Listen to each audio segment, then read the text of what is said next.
प्यार करना कोई खेल नहीं है बच्चों का, तेल निकल जाता है अच्छे अच्छों का। आज हम बात करेंगे एक ऐसे हीरो की जो हर कोशिश के बाद हीरो तो बना लेकिन कभी भी सुपरस्टार नहीं बन पाया। एक ऐसा एक्टर जिसकी आवाज सुनकर एक समय पर लोग उसकी तुलना राजकुमार से करने लगे थे।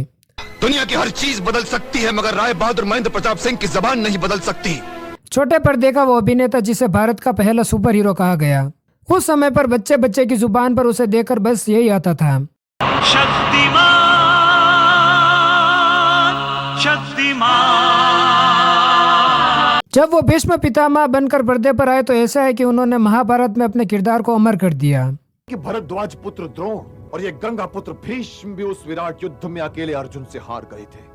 जी हाँ दोस्तों, आज हम बात कर रहे हैं बड़ों के भीष्म पितामह और बच्चों के शक्तिमान यानी मुकेश खन्ना साहब की। कम से कम खाने पीने की फिक्र तो नहीं रहेगी, वो कमाएगी और हम खाएंगे। क्या वजह थी कि वो कभी बड़े एक्टर नहीं बन पाए? क्यों अपने घमंड और ईगो में उन्होंने कई किरदार को ठुकरा दिया था? क्यों उन्हें अमिताभ बच्चन की कॉपी कहा जाने लगा था? और अमिताभ बच्चन का वो कौन सा बयान था जिससे मुकेश खन्ना बर्बाद हो गए थे? क्यों वो आज तक भीष्म पितामह के किरदार से कभी बाहर नहीं निकल पाए?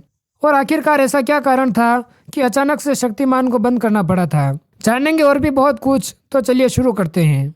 किस बाप को बेटा बोझ लगता है भला? बाप तो जीता ही औलाद की खातिर है और मरता भी औलाद की खातिर ही है। मुकेश खन्ना का जन्म 23 जून 1958 को मुंबई महाराष्ट्र में हुआ था। उनके पिता का नाम मुल्कराज खन्ना था और माँ का नाम था रानी खन्ना। मुकेश खन्ना की पढ़ाई लिखाई भी मुंबई में हुई थी। मुकेश खन्ना एक एक्टर नहीं बल्कि एक इंजीनियर बनना चाहते थे, लेकिन शायद किस्मत को कुछ और ही मंजूर था। उन्होंने लॉ की पढ़ाई पूरी की और इसी दौरान थिएटर की तरफ उनका मन बढ़ने लगा। इसीलिए उन्होंने पुणे फिल्म इंस्टीट्यूट ज्वाइन कर लिया और नसीरुद्दीन शाह और शक्ति कपूर जैसे लोग उनके क्लासमेट रहे। उन्हें हमेशा से लगता था कि एक्टिंग में सबसे ज्यादा जरूरी होती है आवाज, इसीलिए उन्होंने अपनी आवाज पर खूब मेहनत की। वो पहले ऐसे एक्टर रहे जिन्होंने अपनी आवाज को बुलंद करने के लिए अलग से पढ़ाई की और इसका असर भी दिखा था। एक थानेदार कत्ल की वारदात की तहकीकात करने के बजाय उस पर पर्दा डालने की कोशिश कर रहा है। मुकेश खन्ना के बड़े भाई बेद खन्ना ने मुकेश खन्ना को अपनी फिल्म में डेब्यू करने का ऑफर दिया था। फिल्म का नाम था इंसान, लेकिन मुकेश खन्ना नहीं चाहते थे कि उनके भाई उन पर कोई एहसान करे, इसीलिए उन्होंने ये ऑफर ठुकरा दिया और अपनी खुद के दम पर हीरो बनने निकल पड़े। इसके बाद कई सारे ऑडिशंस देने के बाद मुकेश खन्ना को पहली फिल्म मिली जिसका नाम था खूनी। फिल्म की शूटिंग शुरू हुई और मुकेश खन्ना बड़े खुश थे कि वो अपना बॉलीवुड डेब्यू करने जा रहे हैं, लेकिन फिल्म की शूटिंग के दौरान डायरेक्टर की मौत हो गई और फिल्म बीच में ही अटक गई। इसके बाद मुकेश खन्ना को एक और फिल्म मिली जिसका नाम था रूही। इस तरह 1981 में रूही फिल्म से मुकेश खन्ना ने अपने फिल्मी सफर की शुरुआत की, लेकिन ये फिल्म कुछ खास कमाल नहीं दिखा पाई और फ्लॉप हो गई। इस फिल्म के बाद 1982 में आई उनकी फिल्म वक्त के शहजादे, लेकिन ये फिल्म भी फ्लॉप रही। मुकेश खन्ना को काम मिलने लगा था और उनकी कद-काठी की तुलना अमिताभ बच्चन से होने लगी थी। मुकेश खन्ना को भर भर के एड मिलने लगे और वो कई सारे टीवी एड्स में भी दिखाई देने लगे। एक दिन अमिताभ बच्चन एक फिल्म देख रहे थे और फिल्म के बीच में ही मुकेश खन्ना का एक एड आ गया। इसे देखकर अमिताभ बच्चन चिढ़ गए और उन्होंने कह दिया साला कॉपी करता है। बस फिर क्या था, अमिताभ बच्चन के शब्द अखबारों की हेडलाइंस बन गए। हर किसी ने यह छापना शुरू कर दिया था कि नया एक्टर मुकेश खन्ना अमिताभ बच्चन की कॉपी करता है। यह मुकेश खन्ना के फिल्म के डायरेक्टर्स की गलती थी कि वो उन्हें ऐसे सीन्स दे रहे थे जो अमिताभ बच्चन पहले ही कर चुके थे, जिसका बुरा असर मुकेश खन्ना के करियर पर पड़ा और लोगों ने उन्हें गरीबों का अमिताभ बच्चन कहना शुरू कर दिया। ये सब मुकेश खन्ना के लिए किसी तकलीफ से कम नहीं था, क्योंकि लोग उन्हें गरीबों का अमिताभ बच्चन कहने लगे थे। खैर 1983 में मुकेश खन्ना की फिल्म दर्द है दिल आई और इसमें सच में उनका किरदार अमिताभ बच्चन के मुकद्दर का सिकंदर का पूरा कॉपी था और यहाँ तक कि उनके कपड़े और फिल्म की कहानी तक लगभग एक जैसी थी। फिल्म की कहानी तो अच्छी थी और मुकेश खन्ना का काम भी अच्छा था, लेकिन फिर भी यह फिल्म बुरी तरह से फ्लॉप हो गई। इसके बाद 1984 में आई उनकी फिल्म कैप्टन बेरी और 1985 में मुझे कसम है, लेकिन ये दोनों फिल्में भी फ्लॉप रही। मुकेश खन्ना पर अमिताभ बच्चन के डुप्लीकेट होने का टैग लग चुका था, तो हर किसी ने उन्हें सीरियस लेना छोड़ दिया और डायरेक्टर और प्रोड्यूसर भी उनके साथ काम नहीं करना चाह रहे थे। मुकेश खन्ना को काम मिलना लगभग बंद हो गया और उनका हीरो बनने का सपना सपना ही रह गया। इस तरह मुकेश खन्ना 2 साल तक घर पर बैठे रहे और उन्हें काम मिलना बिल्कुल बंद हो गया था। 84 में मेरी वो जो फिल्में फ्लॉप हुई, उसके बाद में मैं 2 साल घर में या अपने बिजनेस में लगा रहा। फिर उन्हें वो टीवी सीरियल मिला जिसने उनकी जिंदगी बदल कर रख दी थी। उस सीरियल का नाम था महाभारत।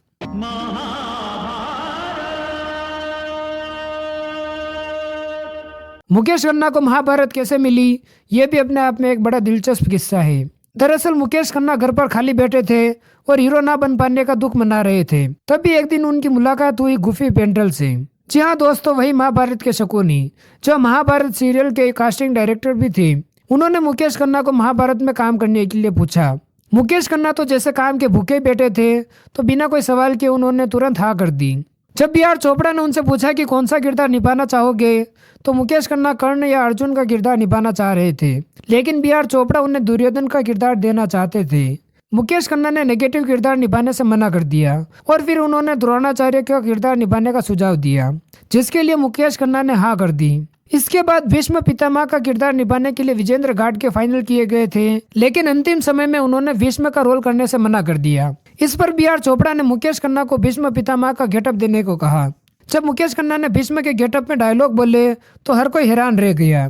क्या ये उस अपराध का दंड नहीं है कि मैं तुम्हारे पक्ष में युद्ध कर रहा हूँ, तुम्हारे पक्ष में? बी आर चोपड़ा ने उन्हें देवव्रत यानी भीष्म पितामह का रोल करने के लिए परफेक्ट मान लिया। तो इस तरह से मुकेश खन्ना बन गए महाभारत के भीष्म पितामह। मुकेश खन्ना ने भीष्म पितामह का किरदार निभाकर जो सफलता हासिल की, वो उन्हें फिल्मों में भी नहीं मिल पाई थी। जब वो भीष्म बनकर महाभारत में गरजे तो हर कोई उनका फैन हो गया और वो हर किसी का आदर्श अभिनेता बन गए। महाभारत ने मुकेश खन्ना को न सिर्फ लोकप्रियता दिलवाई, बल्कि इतना मान सम्मान दिया कि वो भीष्म पितामह के किरदार में ही सिमट के रह गए और उसी को अपनी जिंदगी मान बैठे और अपने अंदर के भीष्म को उन्होंने हमेशा जिंदा रखा। मुकेश खन्ना ने महाभारत में भीष्म बनकर जो प्रतिज्ञा ली थी, उसे सचमुच अपनी जिंदगी में भी लागू किया। आज तक उन्होंने कभी शादी नहीं की और न ही किसी रिश्ते में वो बंध पाए। यहाँ तक कि उन्होंने अपनी खुद की कंपनी भी खोली, जिसका नाम रखा था भीष्म इंटरनेशनल। इसके बाद उनका एक और धारावाहिक आया, जिसमें उन्होंने विश्वामित्र का किरदार निभाया था और उसमें भी अपनी शानदार एक्टिंग से लोगों का साफ दिल जीत लिया। इस धारावाहिक को भी काफी सराहा गया और यह भी काफी चर्चित रहा। इन सब के बाद वो एक बार फिर से फिल्मों की तरफ लौटे। वो अलग बात है कि वो इस बार हीरो के तौर पर नहीं, बल्कि एक एक्टर के तौर पर फिल्मों में आए थे और साइड किरदार निभाने लगे थे। 1991 में आई फिल्म सौदागर में मुकेश खन्ना ने दिलीप कुमार के बेटे का किरदार निभाया, लेकिन इसे कुछ खास नोटिस नहीं किया गया। इसके बाद 1991 में ही आई फिल्म सौगंध, जिससे अक्षय कुमार अपना बॉलीवुड डेब्यू कर रहे थे और इस फिल्म में मुकेश खन्ना ने हीरोइन के बाप का किरदार निभाया और ऐसा किरदार निभाया कि हर कोई मुकेश खन्ना की एक्टिंग का कायल हो गया। लेकिन अगर एक औरत बिगड़ जाए तो उस घर की 7 नस्लें तबाह हो जाती हैं। 7 फिल्मों में ठाकुर के किरदार में मुकेश खन्ना खूब जचे। 1992 में मुकेश खन्ना एक मल्टी स्टारर फिल्म में नजर आए, जिसका नाम था तहलका, जिसमें अमरीश पुरी विलन थे। फिल्म में मुकेश खन्ना ने एक आर्मी अफसर का किरदार निभाया। कंस जालिम था, बुरा था, लेकिन भड़वा नहीं था। इसके बाद वो एक और मल्टी स्टारर फिल्म में नजर आए, जिसका नाम था यलगार, और इस फिल्म में वो अपने से 20 साल बड़े फिरोज खान के पिता बने। फिल्म में उन्होंने दाढ़ी लगाने से मना कर दिया था और हर किसी ने इस रोल के लिए उनका काफी मजाक भी उड़ाया था, क्योंकि वो किसी भी एंगल से फिरोज खान के पिता नहीं लग रहे थे। इसके बाद आई फिल्म मेरी आन, जो फ्लॉप हो गई। इसी साल आई फिल्म कुंदन में उन्होंने धर्मेंद्र के साथ भी काम किया था।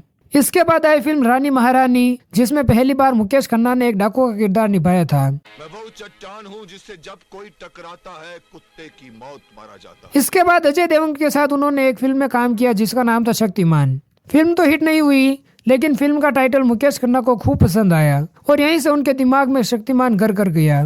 इस फिल्म में वो शक्तिमान यानी कि अजय देवगन के पिता बने थे और बाद में वो शक्तिमान के पिता भी बने और खुद शक्तिमान भी बने।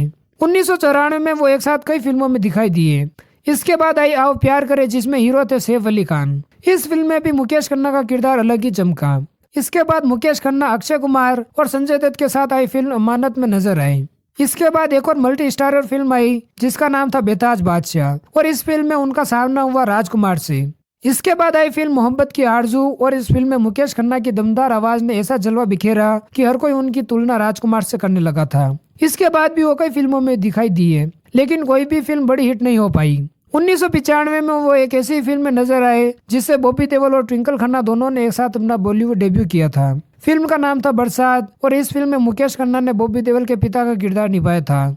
1996 में फिल्म आई हुक्मनामा, जिसमें पहली बार मुकेश खन्ना एक रोमांटिक हीरो के तौर पर दिखाई दिए, लेकिन किस्मत की ये फिल्म भी डिजास्टर रही। इसी साल एक बार फिर से वो राजकुमार के साथ नजर आए और इस फिल्म का नाम था जवाब। इस फिल्म में मुकेश खन्ना ने अपनी एक्टिंग से न सिर्फ राजकुमार को टक्कर दी, बल्कि कई सीन में वो राजकुमार पर भी भारी पड़े थे। इसके बाद मैदान जंग, पथरीला रास्ता, पांडव, नजर के सामने और पुलिस वाला गुंडा, एक के बाद एक सभी फिल्में डिजास्टर रही। 1996 में एक फिल्म आई राजा, और इस फिल्म की जितनी तारीफ की जाए उतनी कम है। फिल्म बहुत बेहतरीन रही। इस फिल्म में माधुरी दीक्षित और संजय कपूर मेन लीड में थे। फिल्म के गाने सुपरहिट रहे और फिल्म में मुकेश खन्ना का काम भी देखने लायक था। इसके बाद रेशमा, ताकत, वीर, हिम्मत, बाल ब्रह्मचारी, जगन्नाथ और स्मगलर जैसी फिल्मों में मुकेश खन्ना दिखाई दिए, लेकिन ये सभी फिल्में फ्लॉप रही और इन सभी फिल्मों में मुकेश खन्ना सिर्फ एक साइड एक्टर ही थे। 1997 में उनकी वो फिल्म भी रिलीज हुई जिसे उन्होंने सबसे पहले साइन किया था। यह फिल्म उन्होंने 1980 के आसपास साइन की थी। 1982 में यह बन चुकी थी, लेकिन डायरेक्टर की मौत के बाद यह टल गई। 1986 में इसे रिलीज किया जाना था, लेकिन नहीं हो पाई और फिर 1997 में पूरे 17 साल के बाद इस फिल्म को रिलीज किया गया। अगर यह फिल्म उस समय रिलीज हुई होती और इससे मुकेश खन्ना ने डेब्यू किया होता तो शायद उनकी तस्वीर कुछ और ही होती, लेकिन इतने समय बाद रिलीज होने पर इस फिल्म पर किसी ने भी ज्यादा ध्यान नहीं दिया और ये बुरी तरह से फ्लॉप हुई। इसी समय मुकेश खन्ना के दिमाग में शक्तिमान ने भी जन्म लिया और साथ में शक्तिमान के कॉस्ट्यूम ने भी। जब मुकेश खन्ना ने दूरदर्शन से शक्तिमान बनाने के आइडिया पर बात की तो पहले दूरदर्शन ने मना कर दिया था। इसके बाद मुकेश खन्ना ने कहानी में बदलाव किया और एक बार फिर से दूरदर्शन से संपर्क किया। इसके बाद दूरदर्शन राजी हो गया। उस समय मुकेश खन्ना के पास इतने पैसे नहीं थे, लेकिन फिर भी उन्होंने उधार लेकर शक्तिमान शुरू किया और इस तरह से भारत को अपना पहला सुपर हीरो मिला जिसका नाम था शक्तिमान। धीरे धीरे शक्तिमान इतना बड़ा हिट हुआ कि इसने टीवी पर अपना कब्जा जमा लिया। शाम होते ही गली मोहल्ले में ढूंढने से भी बच्चे नहीं मिलते थे और जैसे टीवी पर यह सुनाई देता था शक्तिमान शक्तिमान, मानो बच्चे अपने आप टीवी की तरफ चुंबक की तरह खींचे हुए चले जाते थे। शक्तिमान का उस समय पर इतना क्रेज था कि संडे छुट्टी के लिए नहीं बल्कि शक्तिमान के लिए जाना जाने लगा और इसने लगभग पूरे मार्केट पर कब्जा कर लिया था। हर ब्रांड और हर चीज पर शक्तिमान था। आज भी उस दौर को याद करके लोग शक्तिमान के दीवाने हो जाते हैं। भीष्म पितामह के बाद ये दूसरी बार था जब मुकेश खन्ना को न सिर्फ भारत में बल्कि पूरी दुनिया में पहचान मिली और एक बार फिर से मुकेश खन्ना शक्तिमान के कैरेक्टर में जरूरत से ज्यादा घुस गए और अपने आप को सच में शक्तिमान समझने लगे। लेकिन धीरे धीरे शक्तिमान के साइड इफेक्ट भी होने लगे और देश भर में दुर्घटनाएं होने लगी। एक के बाद एक बच्चे शक्तिमान को इतना सीरियस लेने लग गए थे कि वो ये सोचकर छत से छलांग लगा देते कि शायद शक्तिमान उन्हें बचा लेगा। बच्चे खुद को शक्तिमान समझकर खुद ही अपने आप को मुसीबत में डालने लगे और छतों से उड़ने की कोशिश करने लगे। देश भर में धीरे धीरे ये मामले इतने बढ़ गए कि अखबारों की हेडलाइंस कुछ ऐसी होने लगी। शक्तिमान बच्चों का रक्षक बना भक्षक, शक्तिमान बनने के चक्कर में टूटी बच्चे की टांग। और जब ये मामले ज्यादा बढ़ने लगे तो आखिरकार शक्तिमान को बंद करने का दबाव भी बढ़ने लगा और फिर ना चाहते हुए भी मुकेश खन्ना को शक्तिमान सीरियल बंद करना पड़ा। इस तरह 1997 में शुरू हुआ शक्तिमान 2005 में बंद हो गया। इसके कुछ समय बाद शक्तिमान के ऊपर एक एनिमेटेड सीरीज भी आई जिसका नाम था शक्तिमान द एनिमेटेड सीरीज और फिर एक फिल्म भी आई जिसका नाम था हमारा हीरो शक्तिमान। इसी समय मुकेश खन्ना ने एक और प्रयोग किया और वो एक और नया सुपर हीरो लेकर आए, आर्यमान ब्रह्मांड का योद्धा। यह भी लगभग शक्तिमान के जैसा ही था और मुकेश खन्ना ने एक बार फिर से सुपर हीरो बनने की कोशिश की, लेकिन इसे लोगों ने इतना पसंद नहीं किया और इस सीरियल को भी आखिरकार बंद करना पड़ा। इसके बाद मुकेश खन्ना ने और भी कई फिल्मों में काम किया जिनमें अग्नि मोर्चा, जज मुजरिम, नजर, कीमत, इंटरनेशनल खिलाड़ी, खौफ, हेरा फेरी, एक और जंग, प्लान द फिल्म, चल चले, बारूद, अक्कड़ बक्कड़ बम बेबो, सांवरिया, 2014 में मनी बैक गारंटी, 2016 में स्वदेश के खातिर और 2018 में मुझे भी ये दुनिया देखनी है जैसी फिल्मों में उन्होंने काम किया। इस तरह से मुकेश खन्ना ने कभी काम नहीं छोड़ा और छोटा मोटा जो भी किरदार मिला वो करते चले गए। लेकिन 2018 के बाद उन्होंने सोचा कि फिल्मों में डिजास्टर होने से अच्छा है कि अपना खुद का यूट्यूब चैनल खोल लिया जाए। लेकिन दर्शक मुकेश खन्ना के शक्तिमान और भीष्म पितामह की रिपीटेटिव बातें सुन सुन के उबने लग गए थे। एक समय के बाद वो ऐसे ऐसे अजीबोगरीब बयान देने लगे कि लोग उन्हें लेजेंडरी से बेवकूफ कहने लगे, उन्हें एरोगेंट और शक्तिमान की इमेज से चिपका हुआ बताने लगे। उनके बयानों पर लोगों ने उन्हें ट्रोल करना शुरू कर दिया था और वो लगातार कंट्रोवर्सीज में फंसने लगे। हर दूसरे दिन मुकेश खन्ना शक्तिमान पर एक वीडियो लाने लगे, ये शक्तिमान बन सकता है, ये शक्तिमान नहीं बन सकता, इसको शक्तिमान क्यों नहीं बनना चाहिए। इन सब से लोग पकने लग गए थे और मुकेश खन्ना दिन रात कहने लग गए कि शक्तिमान की वापसी वो जरूर करेंगे। तो दोस्तों ये थी बड़ों के पितामह और बच्चों के शक्तिमान की पूरी कहानी। वीडियो अच्छी लगी हो तो प्लीज वीडियो को लाइक और चैनल को सब्सक्राइब जरूर करें। धन्यवाद।